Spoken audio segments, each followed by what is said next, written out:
మేషము వారికి ఈ జూన్ మాసంలో ఎలా ఉండబోతుంది? ప్రధానంగా మనకి జూన్ మాసంలో గురువు జూన్ 2వ తేదీ నుంచి కర్కాటక రాశిలోకి మారుతున్నాడు. అదేవిధంగా కుజుడు ప్రస్తుతం మీకు రాశిలో ఉన్నాడు. 12వ స్థానంలో శని, లాభస్థానంలో రాహు, పంచమంలో కేతువు. అదేవిధంగా కుజుడు మీ రాశిలో ఉండేటువంటి కుజుడు జూన్ 21వ తేదీ నుంచి ధనస్థానంలోకి వెళ్ళడము, ప్రస్తుతం ధనభావంలో ఉండేటువంటి రవి 15వ తేదీ నుంచి 3వ భావంలోకి వెళ్ళడము, మరియు ఈ యొక్క శుక్రుడు 9వ తేదీ నుంచి వెళ్ళి గురువుని మీట్ అవుతున్నాడు. 4వ స్థానంలో ఉండే గురువుని. బుధుడు 23వ తేదీకి వెళ్ళి కలుస్తున్నాడు. ఈ యొక్క చంద్రుడు వృశ్చిక రాశి నుంచి మరలా ఒక రౌండ్ మొత్తం 12 రాశులు తిరుగుతూ ధనస్సు రాశిలోకి ఎంటర్ అవుతాడు ఈ నెల మొత్తం కూడా. మరి ఈ యొక్క గ్రహస్థితిని అనుసరించి మీకు ఏ ఏ విషయాల పట్ల మీరు జాగ్రత్తగా ఉండాలి, ఏ విషయాల పట్ల మీకు బాగుంది, ఏ దేవతా ఆరాధన చేయాలి అనేటువంటి అంశాలు చెప్తుంది నేనైనప్పటికీ చెప్పిస్తుంది సాక్షాత్ లలిత అమ్మవారిగా భావిస్తూ, ఆ లలితాంబిక అమ్మవారి యొక్క అనుగ్రహం మీకు పరిపూర్ణంగా కలగాలని మనస్ఫూర్తిగా కోరుకుంటూ, ఇక్కడ మీకు ఎప్పుడైతే రాస్యాధిపతి 1వ తేదీ చూసుకున్నట్లయితే రాశిలోనే ఉన్నాడు కుజుడు. కాకపోతే చంద్రుడిని వీక్షిస్తూ అష్టమంలో ఉండేటువంటి చంద్రుడు నీచభంగ రాజ్యోగాన్ని పొందుతున్నాడు. కాబట్టి ఇక్కడ ఏంటంటే రెండు విషయాలు. 1వ తేదీ మీరు వాహనం మీద వెళ్ళేటప్పుడు కొద్దిగా జాగ్రత్తగా ఉండండి. భూముల మూలంగా కొంత ఘర్షణ జరిగినప్పటికీ మంచి ఫలితాలు కూడా ఉంటాయి అక్కడ, అందులో ఎటువంటి సందేహం లేదు. అదేవిధంగా మీరు ప్రధానంగా ప్రాపర్టీస్ విషయంలో 7, 8 తేదీలు ఏదో లాభం వస్తుంది కదా అని తొందరపడి కొనుక్కోవడం ఇట్లాంటివి చేయకండి. 7, 8 తేదీలు ఒకటి, 9, 10 తేదీలు ఇన్వెస్ట్మెంట్ చేసే విషయంలో ప్రాపర్టీస్ విషయం ఈ జాగ్రత్త తీసుకోండి. కుజుడు రాశిలో ఉన్నది కొంచెం ఉద్రేక స్వభావం ఉంటుంది. ధన విషయంలో చూసుకుంటే ప్రభుత్వ సంబంధించిన మెడికల్ రిలేటెడ్ మూలంగా ధనయోగం అయితే ఉంది. ఎప్పటి నుంచో పలానా ప్రాపర్టీ కొనుక్కోవాలనుకునేటువంటి కళ కూడా నెరవేరుతుంది. కాకపోతే కొంచెం ఎంతైనా కానీ గురువు శని రాహు ఎనర్జీస్తో ఉన్నాడు కాబట్టి అక్కడ కొద్దిగా మీకు అదేమవుతుందంటే ప్రాపర్టీ కొనడము జరుగుతుంది, కానీ ఏవో లిటిగేషన్స్ ఏర్పడుతూ ఉంటాయి. కొద్దిగా కొత్త పరిచయాలు ఏర్పడటము, అదేవిధంగా ఉద్యోగ సంబంధించిన విషయంలో కూడా 4వ భావంలో ఉండేటువంటి గురువు 10వ స్థానాన్ని వీక్షిస్తున్నాడు కాబట్టి రీసెర్చ్ ఓరియంటెడ్గా చేసే ఉద్యోగాలు ఏవైతే ఉంటాయో అవి కాస్త కలిసి రావడము, విదేశాలకు వెళ్ళి ఉద్యోగం చేద్దాం అనుకునేటువంటి వారికి కూడా కలిసి రావడము, ఇటువంటివన్నీ కూడా ఉన్నాయి. కాకపోతే నిర్ణయాలు, రాజకీయ నాయకులు తీసుకునే నిర్ణయాల విషయాల్లో కొద్దిగా జాగ్రత్తగా ఉండాలి. ఈ యొక్క కుజుడు మీ రాస్యాధిపతి కుజుడు 2వ భావంలోకి వెళ్తాడు కాబట్టి 21వ తేదీ నుంచి అక్కడి నుంచి కొంచెం కుటుంబ వ్యవహారాల విషయంలో కొద్దిగా జాగ్రత్తగా ఉండండి. కొన్ని స్ట్రాంగ్ డెసిషన్స్ కూడా తీసుకోవడం జరుగుతుంది. కాకపోతే మీకు ఏలినాడు శని నడుస్తుంది కాబట్టి మీరు ఎటువంటి ఇన్వెస్ట్మెంట్స్ చేసినా లాంగ్ టర్మ్లో బెనిఫిట్ పొందేలాగా, అంటే దీర్ఘకాలిక సంబంధమైన చేయండి. మదుపు పెట్టడము, అంతేగాని ఇవాళ పొద్దున్నేస్తే సాయంత్రం కల్లా డబ్బులు పెరుగుతాయి, లేకపోతే నెలలో డబ్బులు వచ్చేస్తాయి, డబ్బులు వస్తాయి, తిరుగులు వస్తాయి, జాలికి అస్సలు వెళ్ళకండి. ఏలినాడు శని నడిచేటప్పుడు అటువంటివి మీకు తరసపడి తద్వారా మీరు ఆకర్షితులై ఇబ్బంది పడతారు. అదేవిధంగా మీరు ముఖ్యంగా గణపతి యొక్క ఆరాధన, కేతు శని గ్రహాల దగ్గర దీపారాధన, గోవులకి బెల్లము తినిపించడం, ఇవి చేయండి. ఖచ్చితంగా మీకు బాగుంటుంది. ప్రస్తుతం గోచారంలో ఉండేటువంటి గ్రహాల యొక్క స్థితి మూలంగా మనం ఆల్రెడీ కొన్ని నెలల నుంచి చెప్తూనే వస్తున్నాం. కుజుడు అగ్నితత్వ రాశుల్లో ఉన్నాడు కాబట్టి విపరీతమైన ఎండల వల్ల వచ్చే ఇబ్బందులు ఉంటాయి. ఇది కొంచెం జాగ్రత్తగా ఉండాలి.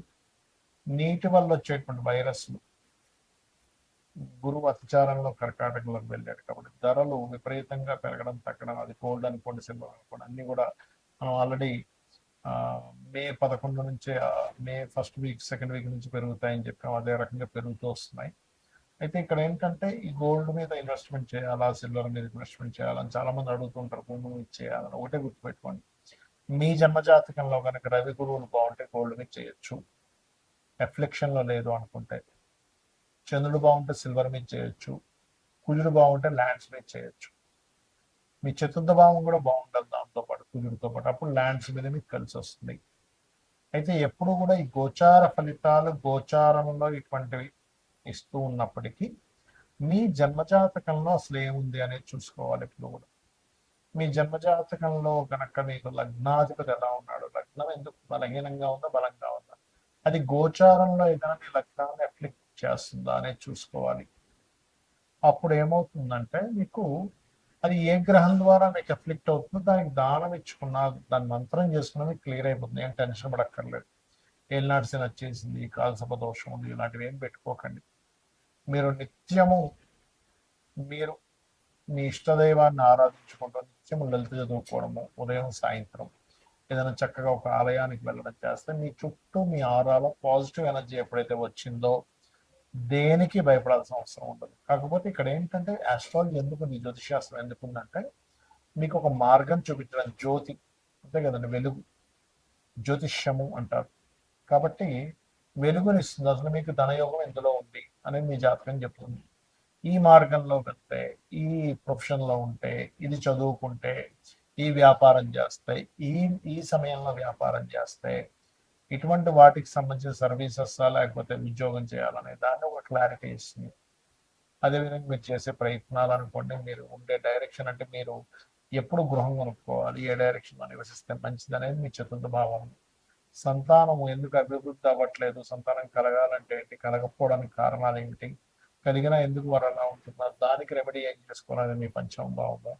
రుణరోగ శత్రుభావం అంటారు. అంటే మనం పూర్వజన్మల్లో చేసినటువంటి కర్మలు రుణము రూపంలోని, రోగము రూపంలోని, శత్రు రూపంలో వస్తుందట. దాన్ని మీ ఆరోభావంలో ఉండేటువంటి గ్రహాల యొక్క స్థితిగతులను బట్టి మీరు దాన్ని సెట్ చేసుకోవాలి. అలాగే మరొక విషయం ఏంటంటే ఇక్కడ గమనించినట్లయితే ఈ జాతక చక్రంలో ముఖ్యంగా మీకు అష్టమం అంటే ఆకస్మిక సంఘటనలు, దశమం వృత్తి, లాభం వ్యాపార సంబంధించినటువంటి విషయాలు ఏవైతే ఉంటాయో ఇక్కడ ప్రధానంగా మీ యొక్క పర్సనల్ చార్ట్లో ఎలా ఉంది అనేటువంటి విషయాలను చూసుకోవాలి. అవి ఏమి చూసుకోకుండా కేవలం మీరు ఏలినాటి శని వచ్చేసింది, అర్ధాష్టమి శని వచ్చింది, దాని ప్రభావం ఉండదని నేను చెప్పట్లే.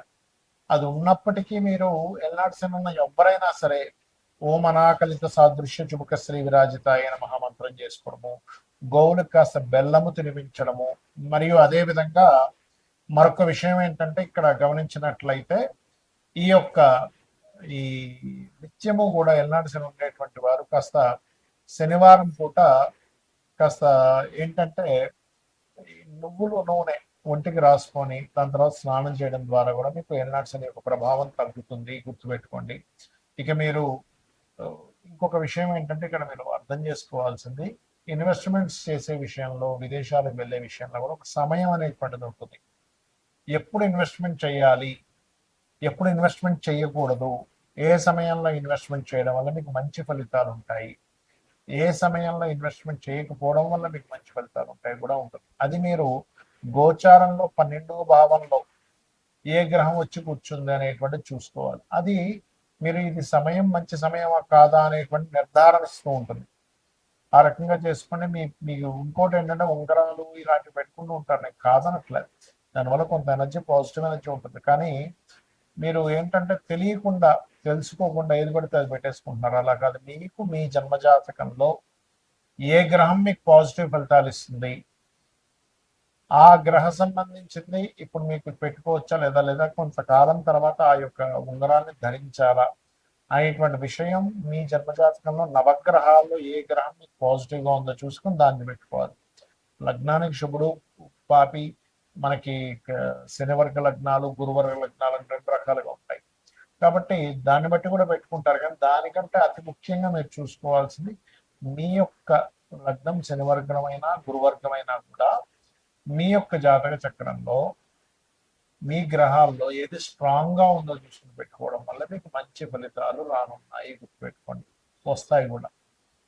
ఇక నిత్యము దేవతారాధన చేసుకుని, నిత్య దీపారాధన చేసుకుని చేయండి, మీకు అన్ని విధాలా బాగుంటుంది. శ్రీమాత్రే నమః.